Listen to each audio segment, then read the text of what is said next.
Chapter 48 Daenerys. In this city of splendors, Dany had expected the house of the Undying Ones to be the most splendid of all, but she emerged from her palanquin to behold a grey and ancient ruin. Long and low, without towers or windows, it coiled like a stone serpent through a grove of black-barked trees whose inky blue leaves made the stuff of the sorcerer's drink the Qartheen called Shade of the Evening. No other buildings stood near. Black tiles covered the palace roof, many fallen or broken. The mortar between the stones was dry and crumbling. She now understood why Zarro, zoan, dakcos called it the Palace of Dust. Even Drogon seemed disquieted by the sight of it. The black dragon hissed, smoke seeping out between his sharp teeth. "Blood of my blood," Jaqhor said in Dothraki. "This is an evil place, a place of ghosts and magi. See how it drinks the morning sun. Let us go before it drinks us as well." Sir Jorah Mormount came up beside them. "What power can they have if they live in that?" "Heed the wisdom of those who love you best," said Zarro, zoan, dakcos, lounging inside the palanquin. "Warlocks are bitter creatures who eat dust and drink of shadows. They will give you not. They have not to give." Ahgo put a hand on his orak. "Khaleesi, it is said that many go into the Palace of Dust, but few come out." "It is said," Jaqhor agreed. "We are blood of your blood," said Ahgo, "sworn to live and die as you do. Let us walk with you in this dark place, to keep you safe from harm." "Some places even a cow must walk alone," Dany said. "Take me, then," Sir Jorah urged. "The risk. Queen Daenerys must enter alone or not at all." The warlock Piet Pri stepped out from under the trees. Has he been there all along? Dany wondered. "Should she turn away now, the doors of wisdom shall be closed to her forevermore." "My pleasure barge awaits even now," Zarro, zoan, dakcos called out. "Turn away from this folly, most stubborn of queens. I have flautists who will soothe your troubled soul with sweet music, and a small girl whose tongue will make you sigh and melt." Sir Jorah Mormount gave the merchant prince a sour look. "Your Grace, remember Mirri Maz Duur?" "I do," Dany said, suddenly decided. "I remember that she had knowledge, and she was only a magi." Piet Pri smiled thinly. "The child speaks as sagely as a crone. Take my arm, and let me lead you." "I am no child." Dany took his arm nonetheless. It was darker than she would have thought under the black trees, and the way was longer. Though the path seemed to run straight from the street to the door of the palace, Piet Pri soon turned aside. When she questioned him, the warlock said only, "The front way leads in, but never out again. Heed my words, my queen. The house of the Undying Ones was not made for mortal men. If you value your soul, take care and do just as I tell you." "I will do as you say," Dany promised. "When you enter, you will find yourself in a room with 4 doors, the one you have come through and 3 others. Take the door to your right. Each time the door to your right. If you should come upon a stairwell, climb. Never go down, and never take any door but the first door on your right." "The door to my right," Dany repeated. "I understand. And when I leave, the opposite?" "By no means," Piet Pri said. "Leaving and coming, it is the same. Always up, always the door to your right. Other doors may open to you. Within, you will see many things that disturb you. Visions of loveliness and visions of horror, wonders and terrors, sights and sounds of days gone by and days to come and days that never were. Dwellers and servitors may speak to you as you go. Answer or ignore them as you choose. But enter no room until you reach the audience chamber." "I understand." "When you come to the chamber of the Undying, be patient. Our little lives are no more than a flicker of a moth's wing to them. Listen well, and write each word upon your heart." When they reached the door, a tall oval mouth, set in a wall fashioned in the likeness of a human face. The smallest dwarf Dany had ever seen was waiting on the threshold. He stood no higher than her knee, his face pinched and pointed, snoutish, but he was dressed in delicate livery of purple and blue, and his tiny pink hands held the silver tray. Upon it rested a slender crystal glass filled with a thick blue liquid. Shade of the evening, the wine of warlocks. "Take and drink," urged Piet Pri. "Will it turn my lips blue?" "One flute will serve only to unstop your ears and dissolve the caul from off your eyes, so that you may hear and see the truths that will be laid before you." Dany raised the glass to her lips. The first sip tasted like ink and spoiled meat. Foul. But when she swallowed it, it seemed to come to life within her. She could see tendrils spreading through her chest, like fingers of fire coiling around her heart. And on her tongue was a taste like honey and anise and cream, like mother's milk and Drogo's seed, like red meat and hot blood and molten gold. It was all the taste she had ever known, and none of them. And then the glass was empty. "Now you may enter," said the warlock. Dany put the glass back down on the servitor's tray and went inside. She found herself in a stone anteroom with 4 doors, one on each wall. With never a hesitation, she went to the door on her right and stepped through. The second room was a twin to the first. Again, she turned to the right-hand door. When she pushed it open, she faced yet another small antechamber with 4 doors. I am in the presence of sorcery. The fourth room was oval rather than square, and walled in worm-eaten wood in place of stone. 6 passages led out from it in place of 4. Dany chose the rightmost and entered a long, dim, high-ceilinged hall. Along the right hand was a row of torches burning with a smoky orange light, but the only doors were to her left. Drogon unfolded wide black wings and beat the stale air. He flew 20 feet before thudding to an undignified crash. Dany strode after him.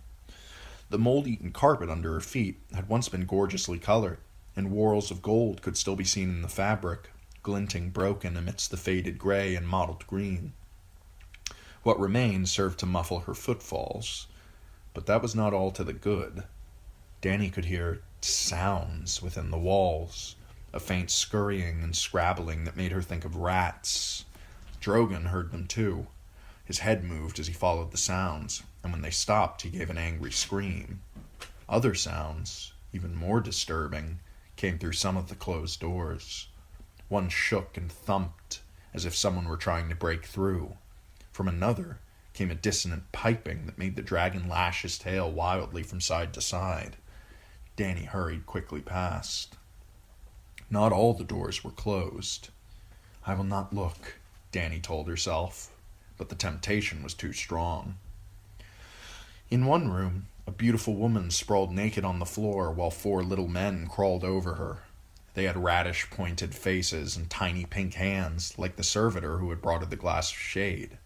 One was pumping between her thighs. Another savaged her breasts, worrying at the nipples with his wet, red mouth, tearing and chewing. Farther on, she came upon a feast of corpses. Savagely slaughtered, the feasters lay strewn across overturned chairs and hacked trestle tables, asprawl in pools of congealing blood. Some had lost limbs, even heads. Severed hands clutched bloody cups, wooden spoons, roast fowl, heels of bread. In a throne above them sat a dead man with the head of a wolf. He wore an iron crown and held a leg of lamb in one hand, as a king might hold a scepter, and his eyes followed Dany with mute appeal. She fled from him, but only as far as the next open door. I know this room, she thought. She remembered those great wooden beams and the carved animal faces that adorned them, and there, outside the window, a lemon tree. The sight of it made her heart ache with longing. It is the house with the red door, the house in Braavos. No sooner had she thought it than old Sir Willem came into the room, leaning heavily on his stick. Little princess, there you are, he said in his gruff, kind voice. Come, he said. Come to me, my lady. You're home now. You're safe now. His big, wrinkled hand reached for her, soft as old leather, and Dany wanted to take it and hold it and kiss it. She wanted that as much as she had ever wanted anything. Her foot edged forward, and then she thought, he's dead. He's dead, the sweet old bear. He died a long time ago. She backed away and ran. The long hall went on and on and on, with endless doors to her left and only torches to her right. She ran past more doors than she could count, closed doors and open ones, doors of wood and doors of iron, carved doors and plain ones, doors with pulls and doors with locks and doors with knockers. Drogon lashed against her back, urging her on, and Dany ran until she could run no more. Finally, a great pair of bronze doors appeared to her left, grander than the rest. They swung open as she neared, and she had to stop and look. Beyond loomed a cavernous stone hall, the largest she had ever seen. The skulls of dead dragons looked down from its walls. Upon a towering barbed throne sat an old man in rich robes, an old man with dark eyes and long silver-gray hair. "Let him be king over charred bones and cooked meat," he said to a man below him. "Let him be the king of ashes!" Drogon shrieked, his claws digging through silk and skin, but the king on his throne never heard, and Dany moved on. Viserys, was her first thought the next time she paused, but a second glance told her otherwise. The man had her brother's hair, but he was taller, and his eyes were dark indigo rather than lilac. "Aegon," he said to a woman nursing a newborn babe in a great wooden bed. "What better name for a king?" "Will you make a song for him?" the woman asked. "He has a song," the man replied. "He is the prince that was promised, and his is the song of ice and fire." He looked up when he said it, and his eyes met Dany's, and it seemed as if he saw her there, standing behind the door.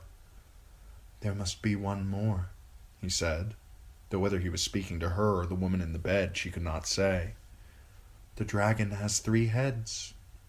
He went to the window seat, picked up a harp, and ran his fingers lightly over its silvery strings. Sweet sadness filled the room as man and wife and babe faded like the morning mist, only the music lingering behind to speed her on her way.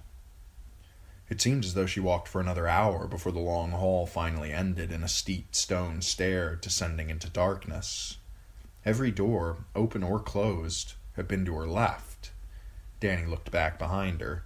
The torches were going out, she realized with a start of fear. Perhaps 20 still burned, 30 at most. One more guttered out even as she watched, and the darkness came a little further down the hall, creeping towards her. And as she listened, it seemed as if she heard something else coming, shuffling and dragging itself slowly along the faded carpet. Terror filled her. She could not go back, and she was afraid to stay here. But how could she go on? There was no door on her right, and the steps went down, not up. Yet another torch went out as she stood pondering, and the sounds grew faintly louder. Drogon's long neck snaked out, and he opened his mouth to scream, steam rising from between his teeth. He hears it too. Dany turned to the blank wall once more, but there was nothing. Could there be a secret door? A door I cannot see? Another torch went out. Another. "The first door on the right," he said. "Always the first door on the right. The first door on the right." It came to her suddenly. "Is the last door on the left?" She flung herself through. Beyond was another small room with 4 doors. To the right she went, and to the right, and to the right, and to the right, and to the right, and to the right, and to the right, until she was dizzy and out of breath once more. When she stopped, she found herself in yet another dank stone chamber. But this time, the door opposite was round, shaped like an open mouth, and Piat Pri stood outside in the grass beneath the trees. "Can it be that the undying ones are done with you so soon?" he asked in disbelief when he saw her. "So soon?" she said, confused. "I've walked for hours and still not found them." "You have taken a wrong turning. Come, I will lead you. Piat-Pri held out his hand. Dany hesitated. There was a door to her right, still closed. That's not the way, Piat-Pri said firmly, his blue lips prim with disapproval. The undying ones will not wait forever. Our little lives are no more than the flicker of a moth's wing to them, Dany said, remembering. Stubborn child, you will be lost and never found. She walked away from him, to the door on the right. No! Piat screeched. No! To me! Come to me! To me! His face crumbled inward, changing to something pale and worm-like. Dany left him behind, entering a stairwell. She began to climb. Before long, her legs were aching. She recalled that the house of the Undying Ones had seemed to have no towers. Finally, the stair opened. To her right, a set of wide wooden doors had been thrown open. They were fashioned of ebony and weirwood, the black and white grains swirling and twisting in strange interwoven patterns. They were very beautiful, yet somehow frightening. The blood of the dragon must not be afraid. Dany said a quick prayer, begging the warrior for courage and the Dothraki horse god for strength. She made herself walk forward. Beyond the doors was a great hall and a splendor of wizards. Some wore sumptuous robes of ermine, ruby velvet, and cloth of gold. Others fancied elaborate armor studded with gemstones, or tall, pointed hats speckled with stars. There were women among them, dressed in gowns of surpassing loveliness. Shafts of sunlight slanted through windows of stained glass, and the air was alive with the most beautiful music she had ever heard. A kingly man in rich robes rose when he saw her, and smiled. Daenerys of House Targaryen, be welcome! Come and share the food of forever. We are the Undying of Qarth. Long have we awaited you, said a woman beside him, clad in rose and silver. The breast she had left bare in the Qarthine fashion was as perfect as a breast could be. We knew you were to come to us, the Wizard King said. 1,000 years ago we knew, and have been waiting all this time. We sent the comet to show you the way. We have knowledge to share with you, said a warrior in shining emerald armor, and magic weapons to arm you with. You have passed every trial. Now come and sit with us, and all your questions shall be answered. She took a step forward, but then Drogon leapt from her shoulder. He flew to the top of the ebony and weirwood door, perched there, and began to bite at the carved wood. A willful beast, laughed the handsome young man. Shall we teach you the secret speech of dragonkind? Come, come. Doubt seized her. The great door was so heavy it took all of Dany's strength to budge it, but finally it began to move. Behind was another door, hidden. It was old gray wood, splintery and plain, but it stood to the right of the door through which she'd entered. The wizards were beckoning her with voices sweeter than song. She ran from them, Drogon flying back down to her. Through the narrow door she passed, into a chamber awash in gloom. A long stone table filled this room. Above it floated a human heart, swollen and blue with corruption, yet still alive. It beat, a deep, ponderous throb of a sound, and each pulse sent out a wash of indigo light. The figures around the table were no more than blue shadows. As Dany walked to the empty chair at the foot of the table, they did not stir, nor speak, nor turn to face her. There was no sound but the slow, deep beat of the rotting heart.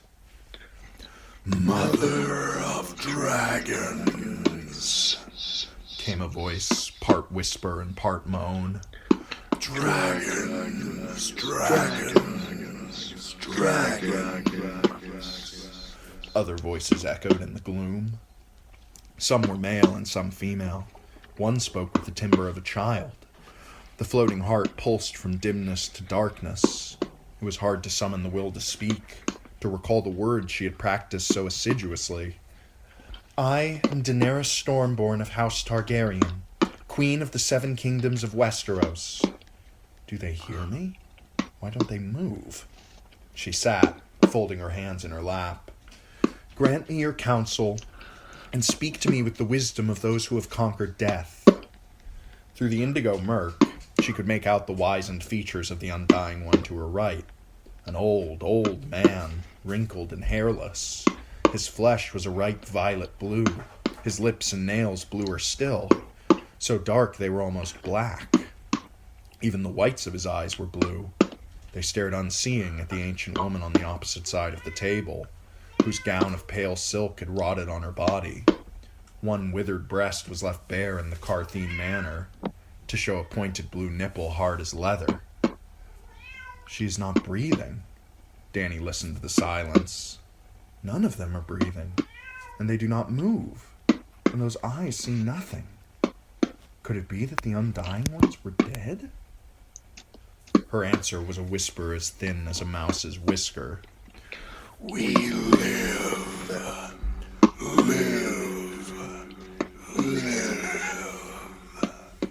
It sounded. Myriad other voices whispered echoes. And no.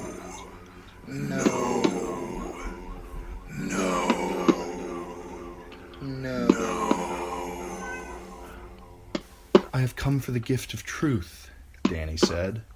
"In the long hall, the things I saw, were they true visions or lies? Past things or things to come? What did they mean?" The shape of shadows, morrows not yet made.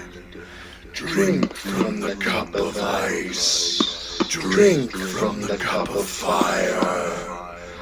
Mother of dragons, child of three. "3?" She did not understand. 3 heads has the dragon. The ghost chorus yammered inside her skull with never a lip moving, never a breath stirring the still blue air. Mother of dragons, child of storm. The whispers became a swirling song. 3 fires must you light, one for life and one for death and one to love. Her own heart was beating in unison to the one that floated before her, blue and corrupt. 3 mounts must you ride, one to bed and one to dread and one to love. The voices were growing louder, she realized, and it seemed her heart was slowing, and even her breath. 3 treasons will you know, once for blood and once for gold and once for love. "I don't..." Her voice was no more than a whisper, almost as faint as theirs. What was happening to her? "I don't understand," she said, more loudly. Why was it so hard to talk here? "Help me! Show me!" Help her, the whispers mocked. Show her.